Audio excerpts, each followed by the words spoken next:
Welcome to Modern Entrepreneur. I'm Landon Ray, and today I have Rand Fishkin, who goes by the ludicrous title, The Wizard of Moz.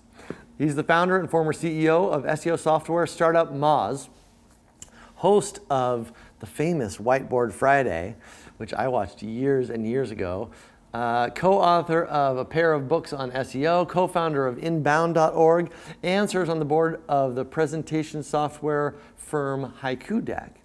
Rand's currently writing a book for Penguin Random House on the ups and downs of startup culture, due out in 2018. In his minuscule spare time, he loves to travel with his wife, author Geraldine de Ruyter. You got it. To read about their adventures in her books and blog. Geraldine and Rand are also small investors in Backstage Capital and Techstars Seattle. Awesome. So good to have you here, Yeah, man. man. Really Great appreciate to be here. it. Thank you for having me. So just before we started rolling, you were telling me about some of the ups and downs of this thing. You're actually writing a book about it. So what is the book going to be about? So the book's called Lost and Founder. And the based in Geraldine, my wife, you is and the puns. naming convention. Yeah. Okay. So, I mean, you know this well, right? That I think Silicon Valley startup culture has biased a lot of us in the entrepreneurial world to think and act in a certain way. And many of those are not actually in our interests or our company's best interests. Yeah. Some of the advice is just too surface level and it doesn't go into the depths. Totally. Some of it is misleading. Some of it only applies if you are a multi-hundred-million-dollar venture-backed business. Some of it really only applies if your goal is primarily funding and not actually customer traction. So I'm trying to dispel a few of those myths. And do it the most painful possible way, which is telling my own stories of how we've made those mistakes over the years, and despite that, built a reasonably successful business. Yeah, interesting. What do your investors think of you writing a book about how wrong they are? Well, let's see. I don't think I'm going to put on the jacket, this is a book about how wrong my investors are. No, I think it biases all of us, right? And I would say that our investors, Michelle Goldberg, who's from Ignition in Seattle, and Brad Feld, who's pretty well known, he's from Foundry, they're both very comfortable with my transparency and always have been. And I think that's the only reason they signed up, right? Yeah. There were lots of investors that I pitched over the years who were like, great business, I don't want to read about myself on your blog, Rand. Seriously, like, literally those conversations. Yeah, well, we've all seen some of those blog posts they're talking about, so I can imagine they're wise to be wary. So if you could go back, you've been doing this for a while now, right? You said, you were just saying that it took off right out of the gate, which was about 2007?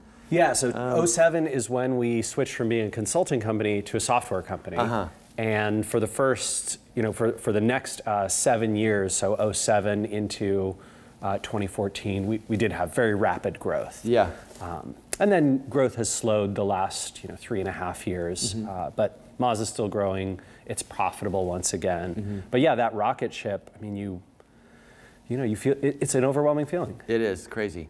So if you could go this back. was my first time, I was like, I was a kid. I was, what, 26 when I started? I mean, and just blew up. Yeah, amazing. And how long were you doing the consulting thing? I remember when you guys were just consulting for sure, because we were starting up. We started in 2004. Oh yeah. And then focused on the software in 2006. Okay, so really similar then. Yeah, so so my co-founder of Moz is my mom, Jillian. I think mom and son co-founders is the least likely to get venture funding pair in the whole startup world.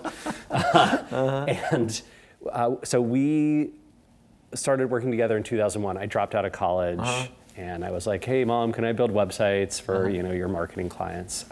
And she'd been running a solo consultancy for 20 years, so 1981. So it depends what you mean by when did Moz start, right? Yeah, exactly. Could be 1981, when we started working together was 01, and so we were consulting until, through to 2007. Yeah.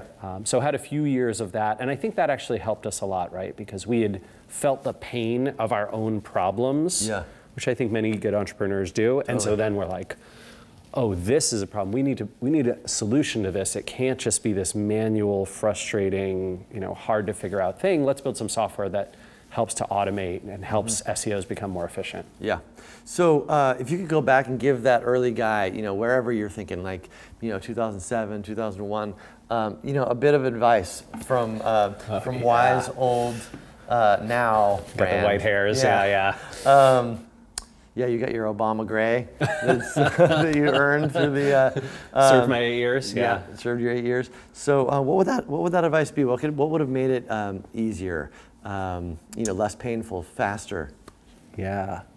Well, one of the biggest ones for sure is not getting distracted and excited about solving many different problems, and instead choosing to exclusively focus on being the best in the world at one problem. I think I'm someone who naturally gets, really excited by new challenges. I meet people, they tell me about a problem that they're having in the marketing world, and I go, oh yeah, you know what? Maybe I can solve that for you. Yeah. And unless the solution is, let me film a Whiteboard Friday that can walk you through that problem, right? If I go back to my team and I randomize, my 60, 70 engineers, whatever it is, on all these different tasks, you just don't get the trajectory and the effort and the brand that you need to be successful. I think in my next company, I promise I'm going to try and stick to one thing, just doing that really well. Yeah, and that's an expensive one. When you get 60, 70 engineers, that's a big check every month. And to get them even like 20% on the wrong thing is like more than a house, right? Yeah. So that's an expensive. There was this wonderful analogy. So I was at Inbound, which is HubSpot's giant conference that they have in Boston, and Dharmesh Shah, who's a good friend and also one of the co-founders there, he was talking about this evening he'd spent with Elon Musk, right? And which I'm mildly jealous of. Sure. And he said he asked him a question. He asked Elon, how do you think about hiring the right people and taking on these giant projects? And apparently Elon told him, I just think of people as vectors. And if they're all pointed in the same direction, then the ship moves fast. Yeah. And if they start pointing in opposite directions, especially if some of them are very big vectors, like executives or high-level individual contributors or extremely talented people, you gotta get them pointed right, or you toss them out. Yeah, interesting. And I love that analogy because I think that that's at the core of this sort of focus problem. Is you randomize people, you start spreading those vectors, and now how can the ship move? Movement stops. Yeah, absolutely. So what do you think has contributed to your success in terms of your personal skills or talents? Probably one of the things that has served me best over my career is empathy. Just, I feel other people's pain very deeply, sometimes to a concerning degree, right? Sometimes people who are close to me in my life, or even people who are not, when I hear about serious problems that they have, it really breaks my heart. But at the same time, I think that's something that's helped me to build a lot of wonderful relationships over the years, and to identify and in some cases solve or at least seek solutions or help people with their problems. And I think that's meant that I have a wonderful network, professional and personal. And it's also meant that a lot of the problems that I solve and Moz solves, whether that's through software or through training or content or whatever it is, actually turns out to be really helpful. Yeah. Right. I think that's a reason people say, oh, Rand really helped me with this problem or this career is because I really felt that pain too. Yeah. I feel like it's the thing that has us be able to see the world through the eyes of our market, right? Like, you can really see the problems the way they're seeing them, see how they're struggling, even be able to look at, your marketing or your content through, because we all get, the curse of knowledge with our own stuff, and to be able to go back and like put yourself in the shoes of somebody who doesn't have 20 years of experience doing what you're doing is crucial, right? So once you've lost that, it's so easy to get out of touch, especially in a digital world where we're communicating you know, kind of one way a lot of the time.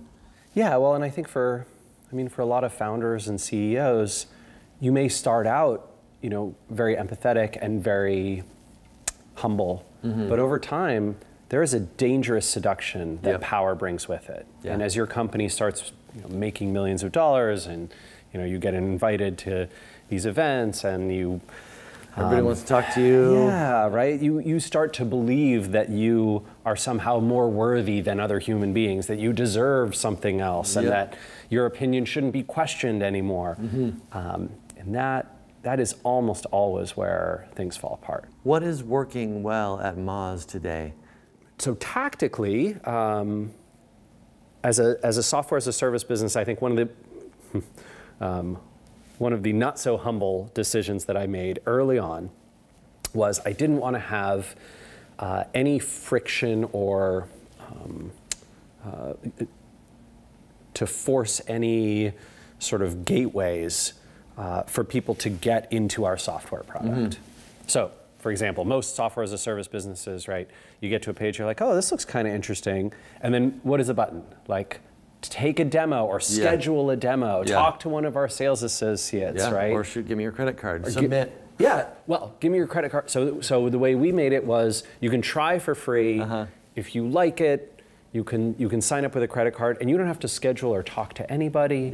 And there's never a human being that you'll have to interact with. Right. And I'm one of these people who, you know, I hate getting phone calls. Like I'm scared of the phone. I know I need to call my grandparents more. I try to keep in touch with them because they're not email or text people, right? But man, I think I went too far with that. And so one of the things that Moz is doing now and has been doing the last couple of years that Sarah Bird, our current CEO, put into place is customer success and onboarding. So folks, you know, pick up the phone and they have a call and walk people through the software. And it turns out people customers who sign up who have a 20 to 30 minute phone call with an onboarding specialist are something like their lifetime value or the number of months that they stay with Moz is something like 6 months longer than the people who don't do that. Which is a lot. Which is crazy. That's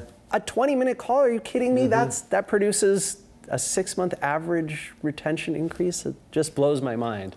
So one of the things I think I will take away for next time is, hey, there's still a lot of power in having real conversations with people, building those connections. We have the same thing in our business. Our calls are 2 hours, but 2 hours, wow. But well, it's 2 1-hour calls. We give them a bunch of time. We help them actually get set up and stuff. But increases. We measure 90-day retention. So how many people make it through the first 90 days, which we figure by then, if they're if they're with us for 90 days, they've implemented it, they're using it, they stay for a long time after that. So we focus on making sure they stay around for that first bit. Increases 90-day retention by 20% if they do that call, which is huge. That's huge. I mean, what else can you do to increase your business by 20%? Nothing, right? It's pretty magical. So what are you working on now in terms of your, like what are you learning? What are your challenges? What are you trying to figure out? Well, so I'm just starting to ramp up into building another company, and that it's not really building, right? It's just having ideas and talking to people and trying to figure out problem spaces that I like and want to tackle. Talking to people who make investments, talking to attorneys about structure. It's all sorts of, there are many, many new ways to fund and grow business today than there were 10 years ago, 15 years ago. And so trying to ramp up on a lot of that learning. And also spending a lot of time on events and on marketing stuff. So for Moz, one of the things I want to do is I want to make sure that I leave the company in a great place. As I'm departing next year, and so I've been trying to ramp up the quality and quantity of sort of blog posts and Whiteboard Friday videos and presentations that I give, and make sure that the company feels like, hey, Rand really helped us with this in his last few months here. Awesome. So you're a well-known guy in the online space, right? Like, you know, among internet web marketing nerds, yeah, medium well-known. Very well known, right? Among that weird crowd, like, I mean, who's more well known, right, than Rand Fishkin, right? You've got a lot of people who know what you have been up to. You've contributed to businesses, you know, of all sorts for quite a long time now. Do you have a sense of, like, big picture, what it is that you're building? What would you like your legacy to be? Yeah, so for many, many years, Mozs' mission and my mission were the same, which is help people do better marketing. Yeah. Right? I have been frustrated my whole adult career, probably even going back to childhood, about the way marketing had been done, right? I really despise a sales-heavy, aggressive forms of marketing. I also strongly dislike a lot of poor quality advertising that's poorly targeted and that doesn't resonate with its audience and that distracts us from doing the rest of the things that we want to do in our lives, and interrupts us rather than earning our business. And so I think that's a mission I'm going to stick with probably at least for the next company and maybe my whole career. That's something that I think, it's a small mission, but it's one that I feel like I can actually tackle. Yeah, awesome. So Modern Entrepreneur, we named it this because we're trying to get at you know, what this unique moment is all about, right? Like, things have changed so much, even just since we've been entrepreneurs, and we're trying to figure out, like, what are the opportunities that, you know, that are unique to this moment, late 2017, early 2018, and maybe what are the responsibilities that come with being an entrepreneur today? So I think that one of the things that feels like a big obligation for me is to help the people that especially in technology, that the rest of the tech startup and entrepreneur world has left behind. And I think that you know, you and I are both familiar with the fact that being, you know, 30 to 40 something white guys on the West Coast of the United States, it's real easy to get money. It's real easy to hire people. It's pretty easy to build a business. If the business fails, it's easy to do it again. There's just not a ton of barriers, right? And so my wife and I have both been very passionate about trying to help folks who are not in those situations. That includes folks who are not in the United States or in more suburban and rural communities in the US. It includes women entrepreneurs who have been mostly left behind in the startup and tech world, and founders of color who've been almost completely left behind. I think there's something horrifying stat that I saw was from the Kapoor Institute. It said that less than 1% of all funded, so angel, crowdfunded, VC, anything, startups have been started by people of color in the United States in the last 10 years, which is, that's horrifying. I feel like there's more than 1% of people of color in the United States. Yeah, I mean, we're talking about, you know, 40%, right, or more. And so that is truly disturbing, that this sort of massive swath of Americans, and then massive swath of the rest of the planet who's not American, also been left behind. So, for example, we're investors in Backstage Capital. Backstage is based in Los Angeles, and Arlen Hamilton, who runs that fund, invests exclusively in women and founders of color. And I've talked to a bunch of their portfolio companies, well, a handful of their portfolio companies now, and it's fascinating, right? They work in businesses that, and in spaces that just never would have occurred to me. I didn't know that was a thing. That's really exciting to hear about. Let me know how I can help, right? And we'll have a conversation, usually about SEO, right? Mostly, I bet I can help you rank for that. In fact, there's not a lot of competition for that right now. So that's been really cool. And we've been pushing really hard on the Techstars organization to get more diverse with their founders and with the companies that they back. And I think this is a good time for that, right? There's a lot of folks in the startup world who have passion around it and who recognize that it's a real problem and who see, you know, the the weird overlap, yesterday's BuzzFeed article with the like, oh wait, Peter Thiel and Dan Leons and all these other weird tech people were kind of feeding the like Breitbart alt-right machine. Oh God, we thought we weren't a part of that at all. So I think that there's, some good catalysts for change and for broadening. And I'll be honest, I also believe very strongly that chances are good that those folks, as these underrepresented folks get into technology and into startups, that they'll make amazing companies that we would not have otherwise had. Yeah, of course. Awesome. Rand, such a pleasure to have you here. Brandon, thank you my so pleasure. much for doing it. Would you sign our wall? Oh my God, I would love to. Awesome, it's right behind you. This wall, okay.